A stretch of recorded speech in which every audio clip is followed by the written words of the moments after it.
வணக்கம். மாலை முரசு செய்திகளை விரிவாக பார்ப்பதற்கு முன் தலைப்புச் செய்திகளை பார்க்கலாம். அனைத்து நிகழ்ச்சிகளிலும் முதலில் தமிழ்த்தாய் வாழ்த்து பாடப்பட வேண்டும் என நாளை தனி தீர்மானம் கொண்டு வருகிறார் முதலமைச்சர் விஜய். கல்வி நிறுவனங்கள், அரசு அலுவலகங்கள், பொதுத்துறை நிறுவனங்களில் தமிழ்த்தாய் வாழ்த்துக்கு முதலிடம் கொடுக்க கட்டாயமாக்க உள்ளதாக தகவல்.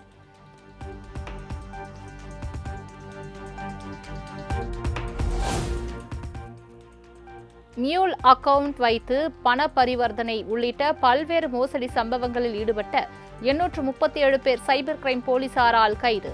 மோசடி புகார்களில் 545 கோடி ரூபாய்க்கும் அதிக அளவில் பரிவர்த்தனை நடந்த நிலையில் சம்பவம் தொடர்பாக 204 செல்போன்கள், 4 லேப்டாப் உள்ளிட்டவை பறிமுதல்.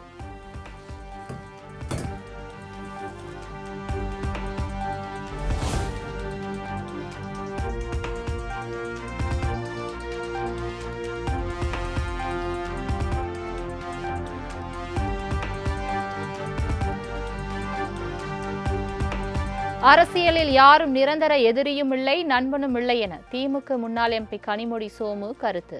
திமுகவுடன் பாஜக மறைமுகமாக நட்பு பாராட்டி வருவதாக விமர்சனம் எழுந்தது குறித்த கேள்விக்கு பதில். எலெக்ஷனுக்கு அப்புறம் பிஜேபியோடைய ஒரு நட்புறவோட இருக்க மறைமுகமா ஒரு நட்புறவு தொடருதுன்னு விமர்சனம் பண்றாங்க. அது எப்படி பாத்தீங்க? யாருமே எதிரி ஃப்ரெண்ட்ஸ் அப்படிலாம் ஒரு பாலிடிக்ஸ்ல யாரையுமே சொல்ல முடியாதுங்க.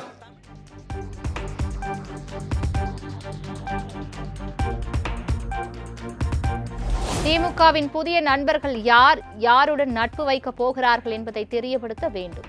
திமுக முன்னாள் எம்பி கனிமொழி சோமுவுக்கு காங்கிரஸ் தலைவர் மாணிக்கம் தாகூர் கேள்வி. உண்மைகள் வர ஆரம்பிச்சது.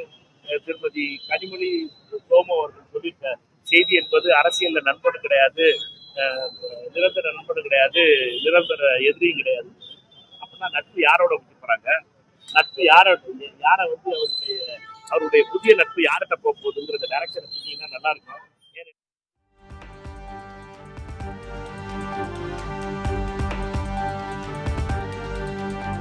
கொள்கையை விட்டுவிட்டு குடும்ப உறுப்பினர்களை காப்பாற்றுவதற்காக பாஜகவுடன் திமுக கூட்டணி அமைக்க நினைத்திருக்கலாம்.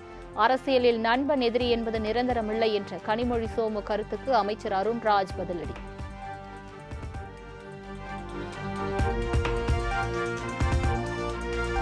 புதுச்சேரி மாநில காவல்துறைக்கு குடியரசுத் தலைவரின் வண்ணக்கொடி அங்கீகாரம். கோரிமேட்டில் நடைபெற்ற நிகழ்ச்சியில் வண்ணக்கொடியை வழங்கினார் மத்திய உள்துறை அமைச்சர் அமித்ஷா.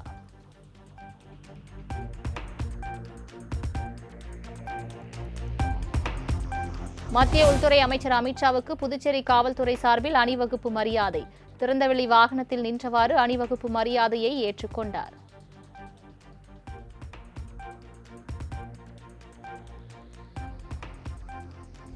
புதுச்சேரியில் காவல்துறையினருக்கான விருது வழங்கும் விழாவில் மத்திய உள்துறை அமைச்சர் அமித்ஷாவுக்கு காவல்துறை சார்பில் மரியாதை. பேண்ட் வாத்தியங்களை இசைத்து அசத்திய காவல்துறையினர்.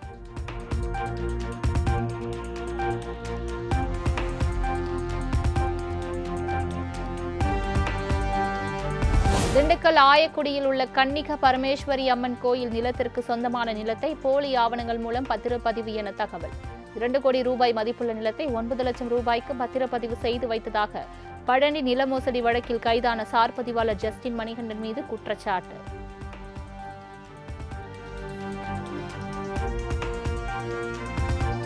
எடப்பாடி பழனிசாமியின் தன்னிச்சையான முடிவுகளால் அதிமுகவுக்கு தொடர் தோல்வியே ஏற்பட்டு வருவதாக எஸ்பி வேலுமணி, நத்தம் விஸ்வநாதன் கூட்டறிக்கை. சசிகலா, டிடிவி தினகரனை அதிமுகவில் சேர்க்க அமித்ஷா வலியுறுத்தியும் எடப்பாடி பழனிசாமி அலட்சியமாக இருந்ததாகவும் குற்றச்சாட்டு.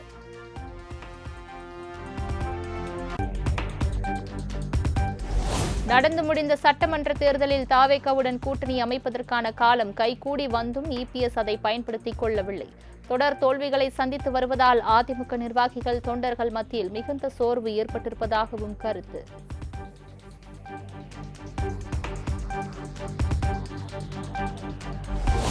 எங்கே பொதுக்குழு செயற்குழு கூட்டினால் மாறுபட்ட கருத்து தெரிவித்து விடுவார்களோ என்பதற்கு அஞ்சி 400க்கும் மேற்பட்ட உறுப்பினர்களை நீக்கம் செய்தவர்தானே நீங்கள்.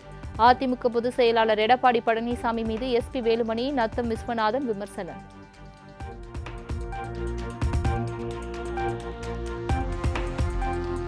உச்சநீதிமன்ற கொலிஜியம் பரிந்துரையின்படி சென்னை உயர்நீதிமன்றத்தில் 15 புதிய நீதிபதிகள் பதவியேற்பு. சென்னை உயர்நீதிமன்ற தலைமை நீதிபதி சுஷ்ருத் அரவிந்த் தர்மாதிகாரி நீதிபதிகளுக்கு பதவி பிரமாணம் செய்து வைத்தார்.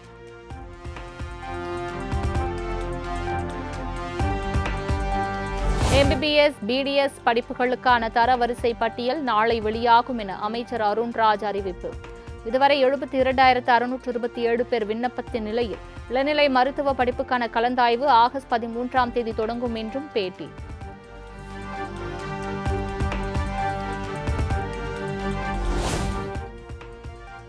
காவிரி டெல்டா கொள்முதல் நிலையங்களில் 10 லட்சம் நெல் மூட்டைகள் சேதமடைந்துள்ளதாக பாமக தலைவர் அன்புமணி குற்றச்சாட்டு. உழவர்கள் அரும்பாடுபட்டு அறுவடை செய்த நெல்லை உடனடியாக கொள்முதல் செய்ய நடவடிக்கை எடுக்க வேண்டும் எனவும் வலியுறுத்தல்.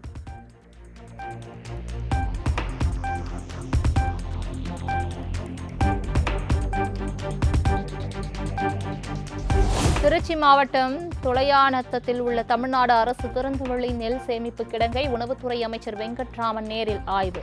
கொள்முதல் செய்யப்படும் நெல் மூட்டைகளை அரவை நிலையங்களுக்கு உடனடியாக அனுப்பி வைக்க வேண்டும் என அதிகாரிகளுக்கு அறிவுறுத்தல்.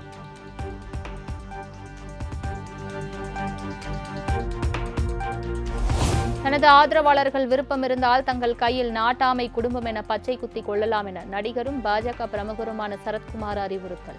நாட்டாமை குடும்பம் என பச்சை குத்தியவர்கள் தன்னை நேரடியாக சந்திக்கலாம் என்றும் ஆதரவாளர்கள் மத்தியில் பேச்சு.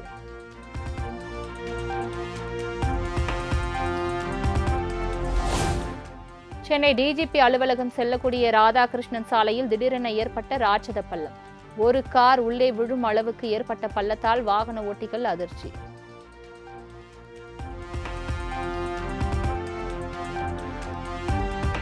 திருப்பூர் மாவட்டம் வெள்ளக்கோவில் அருகே நாயை துப்பாக்கியால் சுட்டுக் கொன்ற முன்னாள் திமுக எம்எல்ஏவின் உறவினர் சிறையில் அடைப்பு.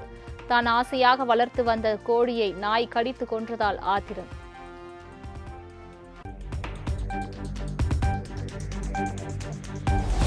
அதிமுகவில் ராஜாக்களாக இருந்தவர்கள் தாவேக்காவில் இணைந்து கூஜாக்களாகிவிட்டதாக முன்னாள் அமைச்சர் RB உதயகுமார் விமர்சனம்.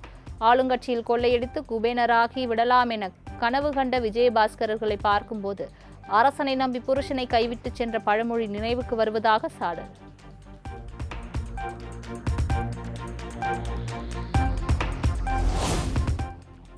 செங்கல்பட்டு மாவட்டம் பொத்தேரி அருகே கல்லூரி மாணவர்கள் தங்கியுள்ள அடுக்குமாடி குடியிருப்புகளில் 100க்கும் மேற்பட்ட போலீசார் திடீர் சோதனை. கஞ்சா மற்றும் உயர் ரக போதைப் பொருட்களை பதுக்கி வைத்திருப்பதாக புகார் எழுந்த நிலையில் அதிரடி நடவடிக்கை.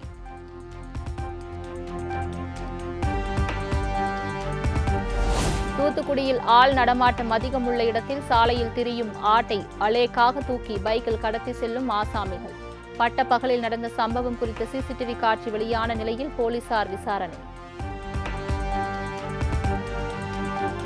விடுமுறை தினத்தை முன்னிட்டு கன்னியாகுமரி மாவட்டம் திருப்பரப்பு அருவியில் அலைமோதிய சுற்றுலா பயணிகள் கூட்டம். பள்ளி மாணவிகள் இளைஞர்கள் அருவியில் ஆனந்த குளியலிட்டு உற்சாகம்.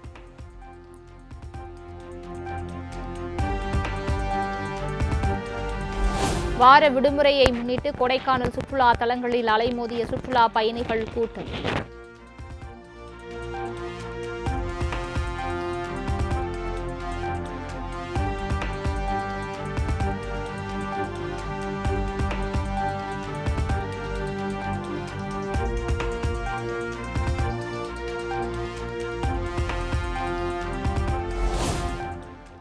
கோவை மாவட்டம் வால்பாறையில் கடந்த 3 நாட்களாக பெய்த மழையினால் பிர்லா நீர்வீழ்ச்சியில் ஆர்ப்பரித்து கொட்டும் வெள்ளம். சுற்றுலா பயணிகள் குளிக்கவோ ஆற்றில் இறங்கி செல்ஃபி எடுக்கவோ கூடாது என தடை.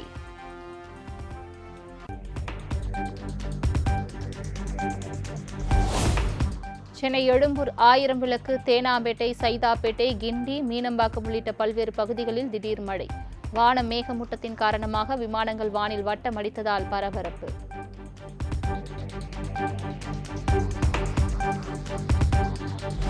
கொடைக்கானலில் 1 மணி நேரத்திற்கு மேலாக வெளுத்து வாங்கிய மழையால் பொதுமக்கள் மகிழ்ச்சி. போதிய பருவமழை இல்லாமல் வறண்ட காலநிலை நிலவி வந்த நிலையில் திடீர் மழை.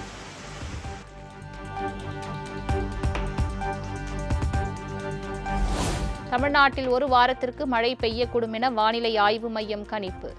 மேற்கு தொடர்ச்சி மலை மாவட்டங்களில் மிதமான மழை பெய்யும் எனவும் தகவல்.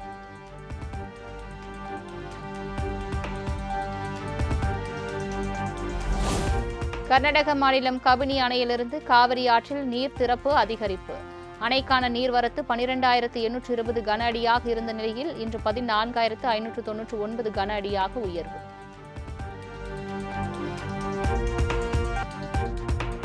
ஜார்க்கண்ட் மாநிலத்தில் ஆட்சேர்ப்பு தேர்வுகளில் முறைகேடு நடப்பதாக ராஞ்சியில் JPSC மாணவர்கள் தொடர் போராட்டம்.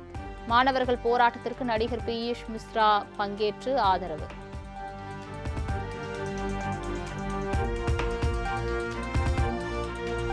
மகாராஷ்டிரா மாநிலத்தில் விளையாட்டு வீரர்கள் 1000க்கும் மேற்பட்டோர் பங்கேற்ற பிரம்மாண்ட ரத்த தான முகாமில் மத்திய பாதுகாப்புத்துறை அமைச்சர் ராஜ்நாத் சிங் பங்கேற்பு. நம் நாட்டின் ராணுவ வீரர்களுக்காக குரு தானமாக வழங்கியிருப்பது பெருமைப்பட செய்துள்ளதாக பேச்சு.